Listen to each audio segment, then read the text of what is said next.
அஸ்ஸலாமு அலைக்கும் வணக்கம் ஐபோவான் welcome to CGC talk shop. This is me Rinosa Nishan. எல்லாரும் எப்படி இருக்கீங்க? நல்லா இருக்கீங்களா? நம்ம நாட்டில் பல சம்பவங்கள் நடைபெற்று இருக்கு இன்னைக்கு. அதே நேரத்தில் தாய்லாந்தில் படுபயங்கரமான ஒரு ஆக்சிடென்ட் நடந்திருக்கு. தாய்லாந்தில் வடகிழக்கு மாகாணமான முக்தஹான் அப்படிங்கிற ஏரியாவில் உள்ள ஒரு மெயின் ரோட்ல நடந்த ஆக்சிடென்ட். சிசிடிவி காணொலிகள் வைரலாகி வந்துட்டு இருக்கு. என்ன ஆச்சு அப்படின்னு கேட்கும் பொழுது, வழிபாட்டு நடைகளுக்காக ஜஸ்ட் சும்மா இந்த பௌத்த துறவிகள் ரோட்ல அவங்க பாட்டுக்கு நடந்து போவாங்க இல்லையா, அந்த மாதிரி மெயின் ரோட்ல நடந்து போயிட்டு இருந்திருக்காங்க. நடந்து போயிட்டு இருக்கும் பொழுது அந்த நாட்டில் இருக்கக்கூடிய 11 வயது சிறுவன் வண்டியை வீட்டுல கேட்டுட்டு எடுத்துட்டு வந்தானா கேட்காம எடுத்துட்டு வந்தானான்னு தெரியாது. ஆனா என்ன பண்ணிருக்கானா, ஓவர் ஸ்பீட்ல ரோட்ல அப்படி சைட்ல நடந்து போயிட்டு இருக்கக்கூடிய, அமைதியாக அவங்க பாட்டுக்கு நடந்துட்டு போகக்கூடிய பௌத்த துறவிகள் மீது அப்படியே வண்டியை கொண்டு போய் விட்டான். இந்த வண்டியை விட்டத்துல அந்த காணொலிகளை நீங்க பாருங்க, முடிஞ்சா நான் காமிக்கிறேன். 8 பிக்குகள் அதே இடத்துல உயிரிழந்திருக்காங்க. 20 பிக்குமார்கள் காயமடைஞ்சிருக்காங்க. எப்படி வண்டி அந்த சிறுவனோட கைக்கு அவங்களுடைய பெற்றோர்கள் கொடுத்தாங்க அப்படிங்கிறது தெரியாது. அதே நேரத்தில் அந்த பையன் என்னப்பா இப்படி ஓட்டிட்டு போறான், அதில் அந்த நடந்து வந்தவங்க ஒரு சிலர் ஓடி தப்பிச்சிட்டாங்க. மற்றவங்க அப்படியே வண்டிக்கு அப்படியே அந்த வண்டியோட ஹை ஸ்பீடில் வண்டிக்கு அப்படியே கீழே அப்படியே சிக்கிட்டாங்க அப்படிங்கிறதா மிக முக்கியமான விஷயமாக இருக்கு.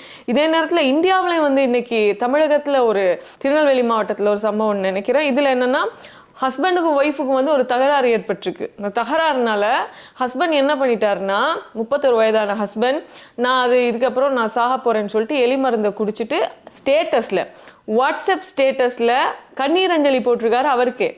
இதை ஒய்ஃப், 24 வயதான ஒய்ஃப் என்ன பண்ணியிருக்காங்கன்னா பார்த்துருக்காங்க. பார்த்துட்டு அப்பா ஹஸ்பண்ட் உயிரிழந்துட்டார் அப்படின்னு சொல்லிட்டு அவங்க இறந்து போயிட்டாங்க தற்கொலை பண்ணிக்கிட்டு.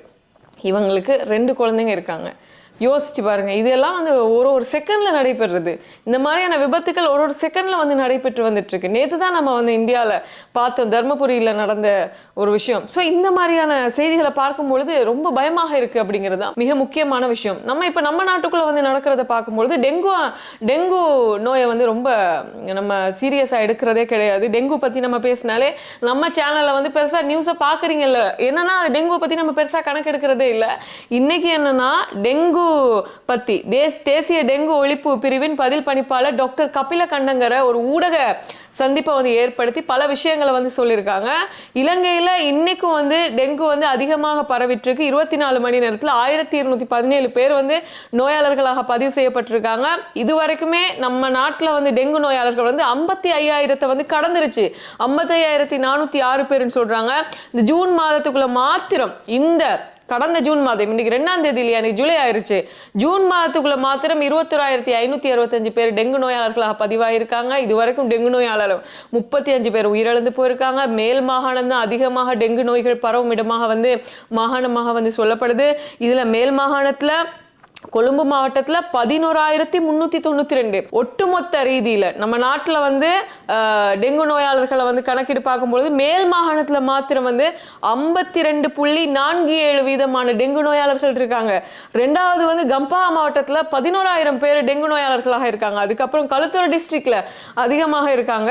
தென் மாகாணத்தில் 15% டெங்கு நோயாளர்கள் இருக்காங்க. சப்ரகமோ மாகாணத்தில் 8.6% டெங்கு நோயாளர்கள் இருக்காங்கன்னு சொல்லப்படுது. பாடசாலை மற்றும் அரச நிறுவன வளாகங்களிலேயே நுளம்பு பெருகும் இடங்கள் அதிகமாக இருக்கு அப்படின்னு சொல்லப்படுது. இதுக்கு இடையில இன்னைக்கு கொழும்புல இருக்கக்கூடிய கட்புல அரங்கேற்ற பல்கலைக்கழக மாணவர்கள் 30 பேருக்கு டெங்கு இருக்கிறதுனால அந்த யூனிவர்சிட்டியை மூடி இருக்காங்க. வர்ற 13ஆம் தேதி வரை மூடி இருக்காங்க. யூனிவர்சிட்டி, கொழும்பு யூனிவர்சிட்டி மூடப்பட்டதாக தகவல்கள் வந்திருக்கு. எந்த அளவுன்னு தெரியல. பட் கொஞ்சம் யோசிச்சு பாருங்க, நீங்க இருக்கக்கூடிய இடம், உங்க சூழல், நீங்க இருக்கக்கூடிய சுற்றுச்சூழலை ரொம்ப பத்திரமா சுத்தமாக வச்சுக்கங்க அப்படிங்கிறத சொல்லிக்கிறோம். இதை நீங்க கேட்குறீங்களா இல்லையான்னு தெரியல. மல்வானை பிரதேசத்துல அதிகமாக டெங்கு நோயாளர்கள் பரவிட்டு வர்றதாக நான் நேத்து கூட கேள்விப்பட்டேன். அதனால ரொம்ப கவனமாக இருந்துக்கோங்க அப்படிங்கிறத சொல்லிக்க விரும்புறேன். சுரேஷ் சலையை பத்தின விஷயங்கள் இப்ப அதிகமாக அடிப்படுது. நேத்து தான் அவருடைய வழக்கு போயிட்டு இருக்கிற டைம்ல சுரேஷ் சலைக்கு சிஐடியினருக்கு அதாவது உங்கள் லேப்டாப்பினுடைய பாஸ்வேர்டையும் உங்கள் மொபைல் ஃபோனினுடைய பாஸ்வேர்டையும் கொடுங்கன்னு சொல்லிட்டு நீதிமன்றம் அறிவிச்சிருந்தது. அரச புலனாய்வுத்துறையினுடைய முன்னாள் பிரதானி, ஸ்டேட் இன்டெலிஜென்ஸ் சர்வீஸினுடைய முன்னாள் சீஃப், அதாவது ஓய்வு பெற்ற மேஜர் ஜெனரல் சுரேஷ் சலை அவர்களுக்கு இந்த உத்தரவு கொடுக்கப்பட்டது. எனக்கு நேற்று ஒரு டவுட் வந்துச்சு, இத்தனை காலங்களுக்கும் பிப்ரவரி மாதம் அவர் அரெஸ்ட் பண்ணாங்க, இவ்வளவு நாளைக்கு அவருடைய மொபைல் பாஸ்வேர்டை சிஐடியினரால் கூட எடுக்க முடியாமல் போச்சா? அந்த அளவுக்கு என்ன மாதிரி பாஸ்வேர்ட் போட்டு வச்சிருக்காரு அப்படிங்கிற மாதிரி இருந்தது. ஸோ பாஸ்வேர்டை கொடுத்தா என்ன ஆகும் அப்படிங்கிறது சுரேஷ் சலைக்கும் தெரிஞ்சிருக்கு போல. ஆனால் இன்னைக்கு தான் பிவித்துரு ஹெல உரிமைய கட்சியினுடைய தலைவர், முன்னாள் நாடாளுமன்ற உறுப்பினர் உதய கம்மன் பிள்ளை பிரஸ் மீட்டை வந்து கூட்டி என்ன சொல்லியிருக்காருன்னா, சுரேஷ் சலே வந்து ஏன் அந்த பாஸ்வேர்டை கொடுக்காம இருக்காரு அப்படிங்கிற காரணம் உங்களுக்கு தெரியுமா அப்படின்னு சொல்லிட்டு இன்னும் ஒரு சில காரணங்களை வந்து அவர் சொல்லியிருக்காரு. நான் தமிழில் வந்து அதை வாசிக்கிறேன். அதே நேரத்தில் ஏன் உதயகம்மன் பிள்ளை ரொம்ப வாண்டடா இதுக்குள்ள வந்து மூக்க நுழைக்கிறாருன்னு நமக்கு தெரியாது. அவர் பிரஸ் மீட்டை கூட்டி சொன்ன விஷயத்த வந்து உதயகம்மன் பிள்ளை அவர்கள் சொன்னது என்னன்னு பாருங்க. நேற்றைய தினம் கோட்டை நீதவான் சுரேஷ் சலேவிடம் அவரது கையடக்க தொலைபேசி மற்றும் கணினியின் கடவுச்சொற்களை ரகசிய போலீசாரிடம் ஒப்படைக்குமாறு உத்தரவிட்டுள்ளார். நாம் அந்த நீதிமன்ற உத்தரவை மதிக்கிறோம், ஆனால் அந்த உத்தரவுடன் உடன்படவில்லை. ஏனெனில் தமக்கு எதிரான விசாரணைக்கு சந்தேக நபர்களை ஒத்துழைக்குமாறு வற்புறுத்த நீதிமன்றத்துக்கு கூட அதிகாரம் இல்லை என்பது உலகளாவிய ரீதியில் ஏற்றுக்கொள்ளப்பட்ட கோட்பாடாகும். இங்கு சுரேஷ் சலே தனது கடவுச்சொற்களை போலீசாரிடம் வழங்காமல் இருப்பதற்கு 4 நியாயமான காரணங்கள் இருக்கு. முதலாவது காரணம், குற்றவியல் நடைமுறை சட்டக்கோவையின்படி சந்தேக நபர் ஒருவர் தமக்கு எதிரான விசாரணைக்கு உதவ எவ்விதத்திலும் கட்டுப்பட்டவர் அல்ல. இரண்டாவது காரணம், கடவுச்சொல்லை வழங்குமாறு எவரேனும் சுரேஷ் சலேவுக்கு அழுத்தம் கொடுத்தாலோ அல்லது பலவந்தப்படுத்தினாலோ அவ்வாறு செய்ய முடியாது. அது முறையற்ற அழுத்தமாகும். தற்போது அமைச்சர் நலிந்த ஜெயதிச, சிறில் காமினி, அருட்தந்தை உள்ளிட்ட மாலிமாவின் ஊடகங்கள் மூலம் அந்த முறையற்ற அழுத்தத்தை கொடுத்து வருகின்றனர். அதே போல கடவுச்சொற்களை வழங்காததற்கான மூன்றாவது காரணம், இந்த கையடக்க தொலைபேசி மற்றும் கணினியில் தகவல் வழங்குனர்கள் பற்றிய உணர்திறன் மிக்க தகவல்கள் இருக்கின்றமை ஆகும். அவர் இப்போது ஓய்வு பெற்று விட்டதால் ஓய்வு பெறும்போது புலனாய்வு தகவல்களை நிறுவனத்திடம் ஒப்படைத்து விட்டு வர வேண்டும் என்று சிறில் காமினி அருட்தந்தை கூறுவதை நான் பார்த்தேன். அது அவர்களின் அரைக்குறை அறிவை காட்டுகிறது. புலனாய்வு தகவல்கள் ஒப்படைக்கப்பட வேண்டும் தான், ஆனால் புலனாய்வு தகவல்களை வழங்கிய தகவல் தருணர்கள் பற்றிய விவரங்கள் சம்பந்தப்பட்ட அதிகாரியிடம் மட்டுமே இருக்கும். அவை வெளிப்படுவது மிகவும் ஆபத்தானது. தனது உயிரை பணயம் வைத்து சலே இந்த கடவுச்சொல்லை பாதுகாப்பதற்கான 4வது காரணம் மிகவும் முக்கியமானது. அதாவது இதற்கு முன்னர் புலனாய்வு தகவல்கள் ரகசிய போலீசாரின் கைக்கு சென்றதால் பெரும் பேரழிவுகள் ஏற்பட்ட கசப்பான அனுபவங்கள் நமது வரலாற்றில் எழுதப்பட்டுள்ளன. அதில் சமூகத்தில் பெரும் பரபரப்பை ஏற்படுத்திய விடயம் 2002இல் நடந்த மிலேனியம் சிட்டி காட்டிக்கொடுப்பு ஆகும். அந்த பெரும் காட்டிக்கொடுப்புக்கு பிறகு நமது புலனாய்வு பிரிவுகள் சிதறடிக்கப்பட்டன.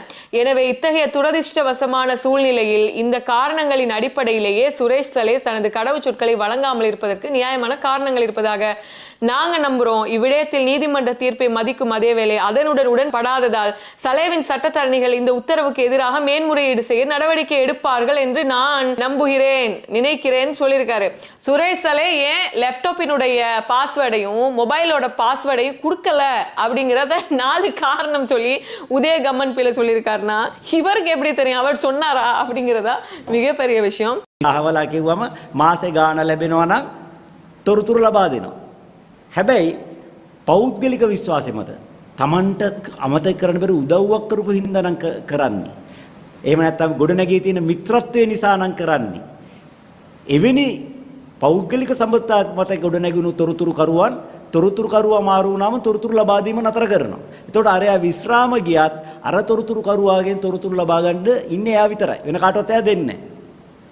සමහරට පෙම්වතියක් වෙන්න පුළුවන්. බිරිඳක් වෙන්න පුළුවන්. නැත්තම් තමන්ගේ ජීවිතයේ පරදුවට තබා දෙන තොරතුරු මෙයා විතරක් රකී වෙන කෙනෙකුට දුන්නොත් මං ඉවරයි කියලා හිතනවා වෙන්න පුළුවන්. එවැනි තොරතුරු බුද්ධි නිලධාරීන් ගාව තියෙනවා. තොරතුරු ලබා දිය යුතුයි ඉහළට. තොරතුරු කරුවාගේ තොරතුරු සියල්ල ලබා දීමට අවශ්‍ය වෙන්නේ නැහැ. ඒක තොරතුරු කරුවන් පිළිබඳ අවධානමක් ගැනීමක්. විශේෂයෙන්ම අපේ රටේ ඊටුගම පොලිසියෙන් පැනලා බුද්ධි තොරතුරු. ஆனால் என்னமோ தெரியல சார், நீங்கள் அதுக்கிடையில் ஒரு புக்கை வந்து வெளியிட்டீங்க, சஹரான் தான் காரணம்னு சொன்னீங்க. நீங்கள் தான் குறுக்க கௌஷிக் வந்தால் எப்படி இருக்கும் அப்படிங்கிற மாதிரி உதய கம்மன் பிள்ளை இங்கே கொஞ்சம் எக்ஸ்ட்ரீம் லெவலில் கேஸ் போகும்போது குறுக்க அந்த கௌஷிக் வந்துட்டா அப்படிங்கிற மாதிரி தான் இருக்குது. நான் முன்னாடி சொன்ன மாதிரி சரி பார்க்கலாம் என்ன நடக்குது அப்படின்னு சொல்லிட்டு. ஏன்னா அவர் நேற்று வந்து உண்ணாவிரத்தை வந்து கைவிட்டிருக்காராம்.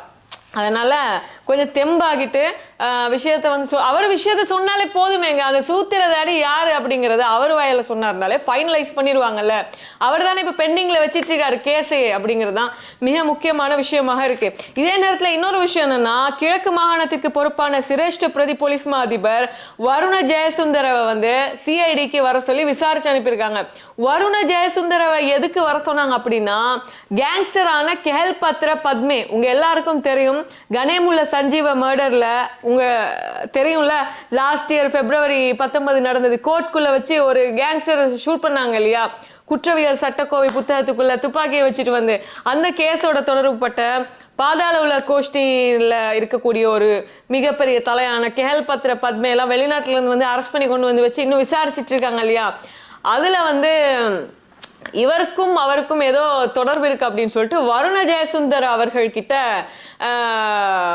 விசாரிச்சிருக்காங்களாம். வீரனுக்கே விபூதி அடித்த தருணம்ன்ற மாதிரி இருக்கு. பார்க்கலாம், கேஸ் இப்பதான் கொஞ்சம் கொஞ்சமா வெளியே வந்துட்டு இருக்கு. அதே மாதிரி இப்படி பல விஷயங்கள் நடந்துட்டு இருக்கிற டைம்ல தான் நேத்து பொருள ராஜகிரிய கிருள வேற பொருள ராஜகிரிய ஒரு சில இடங்கள்ல கல்கிச போன்ற இடங்களெல்லாம் வந்து அனுரகுமார திசாநாயக்க இலங்கையின் ஜனாதிபதி அவர்களே, நீங்க போதும் போங்க வீட்டுக்கு, வேண்டாம் எங்களுக்கு, உங்களால எரிபொருள் ரொம்ப விலையேறி போச்சு, டாலர் ரேட் ஹை ரிஸ்கில் இருக்கு, அதே நேரத்துல வந்து அன்றாடம் வாங்கக்கூடிய பொருட்களுடைய விலை வந்து அதி உச்சத்துல இருக்கு, போக்குவரத்து கட்டணங்கள் அதிகரிக்கப்பட்டிருக்கு, நீங்க பெண்களுக்கு ஒரு மிகப்பெரிய சுமையை வந்து ஏத்திட்டீங்களே சார், கோ ஹோம் அனுரா அப்படின்னு சொல்லிட்டு நேத்து எதிர்கட்சிக்கு தெரிஞ்ச ஒரு சில கூட்டங்கள் போயிட்டு போராடி இருக்காங்க. என்னடா இது புதுசா இருக்கு, இன்னைக்கு இருக்காங்களான்னு பார்த்தா இன்னைக்கு ஏதோ இல்லைன்ற மாதிரி கேள்வியா இருந்துச்சு. சரி பரவாயில்ல, ஏதோ பண்ணுங்க அப்படின்னு இருக்கிற டைம்ல அனுரகுமார் திசாநாயக்க இலங்கையினுடைய அதிமேதகு ஜனாதிபதி அவர்களுக்குன்னு சொல்லிட்டு, இப்போ பொதுவாக ஜனாதிபதிமார்களுக்குன்னு ஆம்புலன்ஸ் எல்லாம் கொடுப்பாங்க. வாகனங்கள் எங்க சரி தூர பயணம் போகும்போது அவங்க வண்டிக்கு பின்னாடி ஒரு ஆம்புலன்ஸ் போகும். அவருக்கு கொடுக்கப்பட்ட ஆம்புலன்ஸை வந்து முல்லைத்தீவு மாவட்ட பொது வைத்தியசாலைக்கு கொடுத்துருக்காங்க. இதை வந்து சுகாதார அமைச்சர் நலிந்த ஜெயதிசா அவர்கள்லாம் சேர்ந்து அந்த ஆம்புலன்ஸை வந்து கொடுத்துருக்காங்க. இப்படி அனுர்குமார் திசாநாயக் அவர்கள் ஒரு சில சைடில் நல்ல விஷயங்கள் செஞ்சுட்டு வந்தாலும் நம்ம நாட்டில் பொருளாதார செலவுகள், அதாவது வாழ்நாள் செலவுகள், அன்றாட செலவுகள் வந்து ரொம்ப அதிகரிச்சு போயிருக்கு அப்படிங்கிறதா மிக முக்கியமான விஷயமாக இருக்கிறது. இவ்வளவுதாங்க. நீங்க என்ன நினைக்கிறீங்க? கீழே கமெண்ட் பண்ணுங்க. Good night.